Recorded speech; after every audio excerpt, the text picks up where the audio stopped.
எல்லாருக்கும் வணக்கம். இன்னைக்கு நாம ராசி சக்கரத்தோட முதல் ராசி, அதாவது மேஷம் ராசிய பத்தி தான் விலாவாரியா பார்க்க போறோம். இது ஒரு தொடக்கத்தோட அடையாளம், ஒரு பயங்கரமான சக்தியோட பிறப்பிடம்னு சொல்லலாம். சரி வாங்க இந்த நெருப்பு ராசியோட உலகத்துக்குள்ள போலாம். பாத்தீங்களா இந்த வரிய? இதுலயே மேஷம் ராசியோட மொத்த குணமும் அடங்கியிருக்கு. அவங்க சும்மா ஒரு விஷயத்த ஆரம்பிக்கிற தீப்பொறி மட்டும் இல்ல, கடைசி வரைக்கும் வழிகாட்டக்கூடிய ஒரு வெளிச்சமும் கூட. சோ இந்த ஒரு சூப்பரான கோட்டோட அவங்கள பத்தி இன்னும் தெரிஞ்சுக்க ஆரம்பிக்கலாம். சரி, முதல்ல மேஷம் ராசின அடிப்படையில என்ன, ஏன் அவங்க ராசி சக்கரத்துல முதல் இடத்துல இருக்கிறாங்க, வாங்க இத பத்தி ஆராயலாம். வேத ஜோதிடப்படி 12 ராசிகள்ல முதல் ராசி மேஷம்தான். இதுக்கு என்ன அர்த்தம்னா, இது ஒரு ஸ்டார்டிங் பாயிண்ட். இதுக்கு அதிபதி யாருன்னு பாத்தீங்கன்னா செவ்வாய் கிரகம்.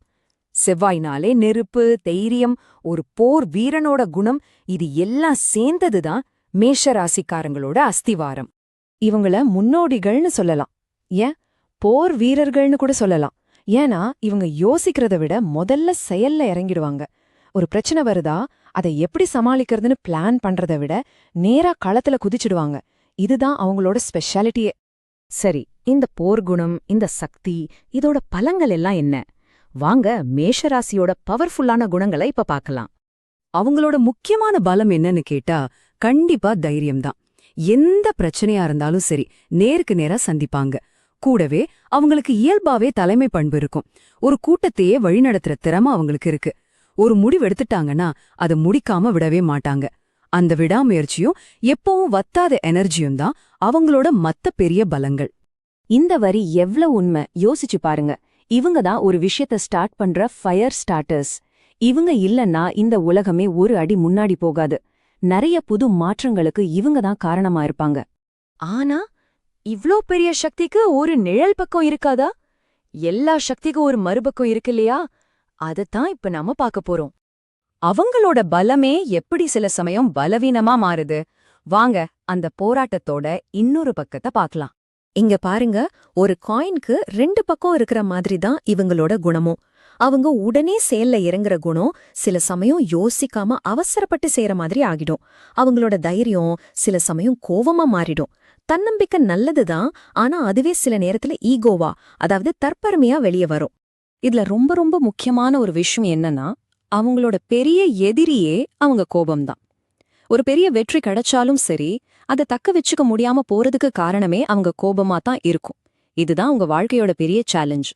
ஓகே, இப்ப நாம வேத ஜோதிடத்திலிருந்து மேஷராசியோட சில ஆழமான ரகசியங்களே பார்க்கலாம். இத தெரிஞ்சுக்கிட்டா அவங்க குணத்தை இன்னும் நல்லா புரிஞ்சுக்க முடியும். மேஷராசிக்குள்ள 3 நட்சத்திரம் இருக்கு. அஸ்வினி, பரணி, அப்புறம் கார்த்திகையோட முதல் பாதம். அஸ்வினி நட்சத்திரம் ஹீலிங், அதாவது குணப்படுத்துறதையும் வேகத்தையும் குறிக்குது.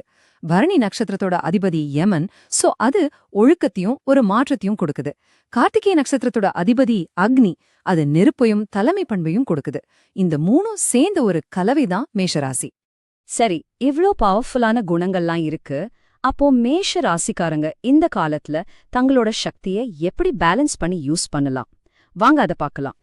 அவங்களுக்கு செட் ஆகிற வேலைகள்னு பார்த்தா மிலிட்ரி, போலீஸ், ஸ்போர்ட்ஸ், அப்புறம் தொழில் முனைவோரா இருக்கிறது. ரிலேஷன்ஷிப்ல ரொம்ப பாசமா பேஷனேட்டா இருப்பாங்க. ஆனா சில சமயம் ஆதிக்கம் செலுத்துற மாதிரி நடந்துக்க வாய்ப்பு இருக்கு. ஆன்மீகத்துல இவங்க கர்மயோகிகள், அதாவது தன்னோட செயல்கள் மூலமாவே ஆன்மீகத்தை தேடுறவங்க. கடைசியா இந்த முக்கியமான வரிய நல்ல கவனிங்க. மேஷ ராசிக்காரங்க வாழ்க்கையில உண்மையான வெற்றியை அடையணும்னா முதல்ல அவங்க கிட்ட இருக்கிற அந்த அளவற்ற சக்திய கட்டுப்படுத்த கத்துக்கணும். இதுதான் அவங்களுக்கான லைஃப் லெசன். நீங்க ஒரு மேஷராசிக்காரரா இருந்தா ஒன்னு நல்லா தெரிஞ்சுக்கோங்க. உங்க பலமே உங்க தைரியம்தான். அதை நினைச்சு பயப்படாதீங்க. அதை முழுசா ஏத்துக்கிட்டு முன்னாடி போங்க. இப்போ உங்ககிட்ட ஒரு கேள்வி. உங்ககிட்ட இருக்கிற இந்த நெருப்ப நீங்க எப்படி பயன்படுத்த போறீங்க? ஆக்கத்துக்காகவா, இல்ல யோசிங்க.